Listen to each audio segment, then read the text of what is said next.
নমস্কার, আমি জিতু রায় কাজ করছি হিন্দু বিবাহ রেজিস্ট্রার হিসেবে মুন্সিগঞ্জ জেলায়। আজ আমরা জানব হিন্দু বিবাহের নিবন্ধন প্রক্রিয়াটির আদ্যোপাদ্য সম্পর্কে। হিন্দু বিবাহ নিবন্ধন ধর্মীয় বন্ধন থেকে এখন আইনি স্বীকৃতির পথে। তবে বাংলাদেশে এই আইনটি বাস্তবায়নের ক্ষেত্রে রয়েছে অনেক প্রশ্ন এবং জিজ্ঞাসা। আজ সে প্রশ্ন এবং জিজ্ঞাসার সমাধানের জন্য আপনাদের সামনে উপস্থিত হয়েছি। জানি এই আইনটি সম্পর্কে আপনাদের নানান প্রশ্ন রয়েছে। কিভাবে হিন্দু আইনটি প্রয়োগ করা হয়, বিবাহ ক্ষেত্রে কি কি যোগ্যতা লাগে এবং বিবাহের ক্ষেত্রে কোন জায়গাটিতে আমরা রেজিস্ট্রেশন করব, বিবাহ পরবর্তী সময় রেজিস্ট্রেশন করা যাবে কিনা, এই ধরনের নানান ধরনের প্রশ্ন রয়েছে। প্রশ্নগুলোর উত্তর ভিডিওর শেষ পর্যন্ত আপনি জানতে পারবেন। একেবারে ভিডিওটি স্কিপ না করে পুরো ভিডিওটি দেখে যান, তাহলে আপনি নিশ্চিতভাবে আজ এই সকল প্রশ্নগুলোর উত্তর জানতে পারবেন। হিন্দু শাস্ত্র মতে বিবাহ হলো সমগ্র জীবনে যে 10টি সংস্কারের কথা বলা হয়েছে বা মাঙ্গলিক অনুষ্ঠানের কথা বলা হয়েছে, তার মধ্যে শ্রেষ্ঠ এবং পবিত্র সংস্কার। এটি মানব জীবনের অন্যতম প্রধান ধর্মীয় দায়িত্ব, যেখানে নারী পুরুষ তাদের সংসার ধর্ম শুরু করেন এবং মোক্ষ লাভের উদ্দেশ্যে, ধর্ম পালনের উদ্দেশ্যে একসঙ্গে পথ চলা শুরু করেন। বিবাহ নারী পুরুষের মধ্যে ধর্মীয়, সামাজিক, আধ্যাত্মিক বন্ধন স্থাপন করে এবং গার্হস্থ্য জীবনের সূচনা করেন। এটি কেবল পারস্পরিক সম্পর্ক নয়, দুইটি পরিবারের মধ্যে আত্মিক বন্ধনও গড়ে তোলে। আমাদের হিন্দু ধর্মাবলম্বীদের কাছে বিবাহ শুধুমাত্র একটি সামাজিক দায়িত্ব পালন নয়, বরং এটি হিন্দু ধর্মীয় ও আধ্যাত্মিক অনুষ্ঠানের একটি অংশ। দীর্ঘদিন ধরে ধর্মীয় আচার অনুসারে সম্পন্ন হওয়া বিবাহকে যথেষ্ট বলে বিবেচনা করা হলেও সময়ের পরিবর্তনের সাথে সাথে এখন এই সম্পর্কের আইনি স্বীকৃতি, সামাজিক নিরাপত্তা এবং নারী পুরুষ উভয়ের অধিকার রক্ষায় বিষয়টি অত্যন্ত গুরুত্ব পাচ্ছে।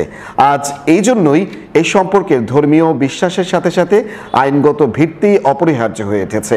এই প্রেক্ষাপট থেকেই হিন্দু বিবাহ নিবন্ধন একটি সময়োপযোগী ও গুরুত্বপূর্ণ পদক্ষেপ হিসেবে আবির্ভূত হয়েছে।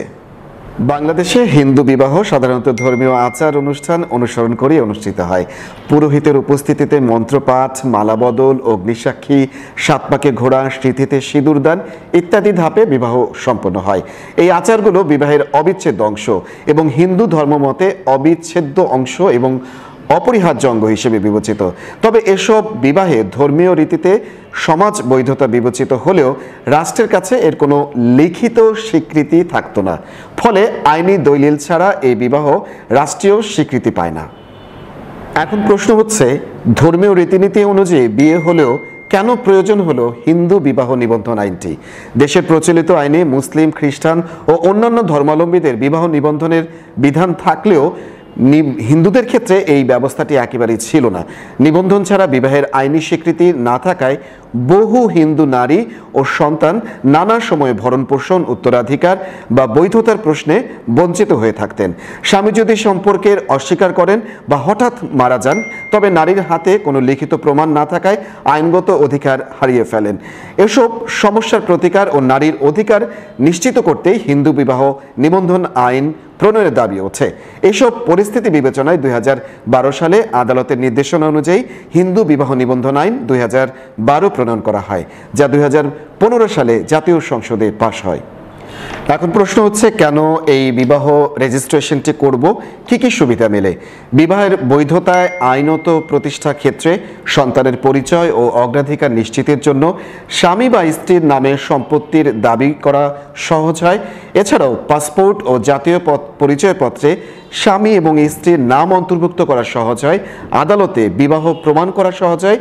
ভবিষ্যতে বিবাহ বিচ্ছেদ, ভরণ পোষণ বা সন্তান অভিভাবকত্বের ক্ষেত্রে এটি বিশেষ সুবিধা বহন করেন। হিন্দু নিবন্ধন না করলে কি ধরনের অসুবিধাগুলো হয় সেটা আমরা একটু জেনে নেই। আদালতে বিবাহ প্রমাণ করতে তারা ব্যর্থ হন, নারী দাম্পত্য সম্পর্কের প্রমাণ দিতে ব্যর্থ হন। ফলে সম্পত্তি বা ভরণ পোষণ থেকে তাদের দাবি বা জটিলতা হতে পারে। সন্তানদের জন্ম নিবন্ধনের ক্ষেত্রে সমস্যার সৃষ্টি হতে পারে। সন্তানদের বৈধতার প্রশ্নবিদ্ধ হতে পারে। সন্তানের উত্তরাধিকার, ভরণ পোষণ, পেনশন দাবিতে জটিলতা দেখা দিতে পারে। পাসপোর্ট বা জাতীয় পরিচয়পত্রের ম্যারেজ না দেখানোর কারণে কিন্তু এটি প্রমাণ হিসেবে কিন্তু আর থাকছে না, যা বিদেশ গমনের ক্ষেত্রে বা সরকারি কাজে বিবাহিত পরিচয়ের ক্ষেত্রে আপনারা স্বামী স্ত্রী কিনা সেটি প্রমাণ করতে কিন্তু ম্যারেজ সার্টিফিকেটটি আপনাকে গ্রহণ করতেই হয়। আর সেক্ষেত্রে এখন এই আধুনিকায়নের যুগে এসে আমরা যেটি লক্ষ্য করছি, পাসপোর্ট করতে গেলে, ভিসা আবেদন করতে গেলে বা উন্নত দেশের জন্য আপনি যখনই চেষ্টা করবেন তখনই কিন্তু আপনার স্বামী স্ত্রী বা আপনাদের দাম্পত্য জীবনের বৈধতা প্রমাণের জন্য কিন্তু আপনাদেরকে ম্যারেজ সার্টিফিকেটটি করতে হচ্ছে। এটি এখন আর ধর্মীয় বন্ধনের মধ্যে আবদ্ধ নেই, এটি চলে এসেছেন আইনি স্বীকৃতির পথে এবং দাম্পত্য জীবনের, হিন্দু ধর্মাবলম্বীদের দাম্পত্য জীবনের বৈধতা বা প্রমাণের জন্য কিন্তু ম্যারেজ সার্টিফিকেটটা এখন খুব সহজ এবং অত্যন্ত গুরুত্বপূর্ণ হয়ে গেছে। অনেক প্রশ্নগুলোর মধ্যে প্রধান জানার বিষয়টি হচ্ছে এর জন্য কি কি যোগ্যতার প্রয়োজন হয়। একজন হিন্দু পুরুষ অথবা নারী, পুরুষের ক্ষেত্রে 21 বছর বয়স, নারীর ক্ষেত্রে অবশ্যই অন্যান্য নিয়ম অনুযায়ী, অন্যান্য আইন অনুযায়ী অবশ্যই 18 বছর হতে হবে, তাহলেই আপনারা বিবাহ রেজিস্ট্রেশনটির জন্য উপযুক্ত বলে গণ্য হবেন। অনেক ক্ষেত্রে দেখা যায় অনেকেই এই বয়সটার মধ্যেই তারা কিন্তু চেষ্টা করেন নিজেদের বিবাহ বন্ধনে আবদ্ধ করবার জন্য, তারা কোর্ট ম্যারেজ বা এই ধরনের সিদ্ধান্ত নিয়ে থাকে। দেখুন, কোর্ট ম্যারেজ হচ্ছে সাধারণত একটি ঘোষণা মাত্র, আর এই ঘোষণাটি কিন্তু আপনার বৈবাহিক নিরাপত্তা বা বৈবাহিক সনদের কিন্তু চূড়ান্ত পর্ব নয়। আমি আবারও বলতে চাই যে যারা তাৎক্ষণিকভাবে বিবাহ করবার সিদ্ধান্ত গ্রহণ করেন এবং বিবাহ করবেন এই ধরনের মানসিকতা চেষ্টা করেন, তারা কোর্ট ম্যারেজ যেটি করেন সেটি একটি ঘোষণাপত্র মাত্র। কিন্তু হিন্দু আইনে স্পষ্ট বলা আছে সপ্তপদী সম্পন্ন হবার পরই আপনার কিন্তু অন্যান্য ধারাবাহিক কার্যক্রমগুলো চলবে। সেক্ষেত্রে আপনাকে অবশ্যই সপ্তপদী সম্পন্ন করতে হবে। নরনারীকে বা নরনারীকে সিঁথিতে সিঁদুর দান করবেন এবং সপ্তপদী সম্পন্ন করবার পরেই তবেই কিন্তু তারা কাগজপত্রের দিকে এগিয়ে যাবেন। তারপরে কোর্ট ম্যারেজ করার পরে সর্বশেষ ধাপটি হচ্ছেন আপনি বিবাহ রেজিস্ট্রেশনের জন্য আসবেন। তার মানে আপনাকে যেটি বোঝা যাচ্ছে যে প্রথমেই যে ভাবনাটি আমাদের মধ্যে আসেন, কোর্ট ম্যারেজ করে ফেলা মানেই হচ্ছে আমাদের হিন্দু ধর্ম অনুযায়ী, হিন্দু আইন অনুযায়ী আমরা সিদ্ধ বিবাহের দিকে এগিয়ে গেলাম। এটি সম্পূর্ণ ভুল ধারণা। আপনাকে যদি ধর্মীয় রীতিনীতি মেনে বিবাহ সম্পন্ন করতে হয় তাহলে অবশ্যই পুরোহিতের মাধ্যমে আপনাকে সপ্তপদী সম্পন্ন করতে হবে এবং পুরোহিতের সেই সনদটি আপনাকে গ্রহণ করতে হবে। তারপরে কিন্তু আপনি কোর্ট ম্যারেজ করতে পারবেন। আর কোর্ট ম্যারেজ করতে গেলে কিন্তু আপনাকে সেই কাগজটি চাইবে যে আপনি সপ্তপদী করেছেন কিনা। যদি আপনার উকিল সাহেব হয়ে থাকেন, এই আইন সম্পর্কে অভিজ্ঞ এবং তিনি যদি ধর্মীয় দৃষ্টিভঙ্গিকে সম্মান প্রদান করে থাকে, তার পরবর্তীতে আপনি কোর্ট ম্যারেজ ঘোষণা করবার পরে আপনি হিন্দু বিবাহ রেজিস্ট্রেশন করতে পারেন। তার ক্ষেত্রে আবারও বলছি, হিন্দু পুরুষের ক্ষেত্রে 21 বছর, নারীর ক্ষেত্রে অবশ্যই 18 বছর হতে হবে এবং আপনারা যেই কাগজপত্র প্রমাণ করবেন, ভোটার আইডি কার্ড অথবা জন্ম নিবন্ধন, এই দুটি প্রমাণপত্র কিন্তু অবশ্যই ডিজিটালাইজেশনের মধ্যে থাকতে হবে এবং যেটি অনলাইনে পাওয়া যাবে। এছাড়া আপনি ছবি, পাসপোর্ট সাইজ এবং স্ট্যাম্প সাইজ ছবির ব্যবস্থা করবেন, 5টি করে পাসপোর্ট সাইজ এবং 1টি করে স্ট্যাম্প সাইজ ছবি, এবং পাশাপাশি আপনাকে যেটি করতে হবে 4 জন সাক্ষী আপনার উপস্থিত থাকতে হবে।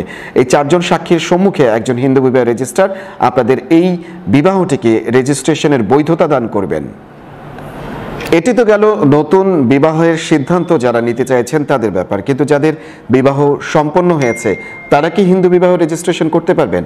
ঠিক, তারা রেজিস্ট্রেশন করতে পারবে। দেখুন, অন্যান্য ধর্মাবলম্বীদের মতো বিবাহ রেজিস্ট্রেশনের এই আইনটি আমাদের জন্য বাধ্যতামূলক না হওয়ার কারণে এবং আমাদের হিন্দু ধর্ম রীতি অনুযায়ী আমাদের ধর্মীয় বন্ধন অত্যন্ত শক্ত হওয়ার কারণে কিন্তু আমরা সাধারণত রেজিস্ট্রেশনটি করিনি। কিন্তু আধুনিকায়নের সাথে সাথে সামাজিক এবং রাষ্ট্রীয় বিভিন্ন কাজে আমাদের এই প্রমাণাদি এখন করার প্রয়োজনে কিন্তু আমাদের বিবাহ রেজিস্ট্রেশনটি করতে হচ্ছে। সেক্ষেত্রে আপনি অনেক পূর্বেও যদি বিবাহ করে থাকেন, আপনি একজন হিন্দু বিবাহ রেজিস্ট্রারের সামনে আপনার বিবাহের প্রমাণ